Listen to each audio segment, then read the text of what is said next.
สบายดีมือที่หกเฮาและทีมงานเราได้ล่านางเอ้ยเอ้ยโยอะโอ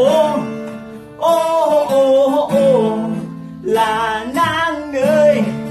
โอโอโอโอโอโอโอลาคำเอ้ยโอโอโอโอ้นางเอ้ยไอ้หันมาแล้วเงินคำกำแก้วของไอ้ก็มีพี่น้องว่าเพียงครั้งแรกที่ได้พบน้องไอ้อยากบอกน้องว่าน้องน่ะงามกว่าไผ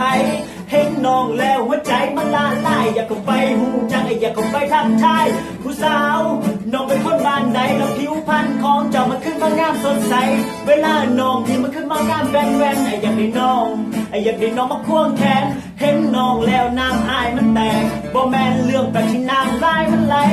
อยากให้น้องมาเป็นคนหูใจเพราะว่าน้องบ่คัดของไอ้อยากให้น้องมาข้างกายซอยพี่น้องฟังซอยนกแต่ละบินข้ามไปไรถ้าเจ้ามีใจก็ขอให้เจ้าบอกกับเจ้าบอกฮักอายไม่ได้สิเอาจากดอกโอ้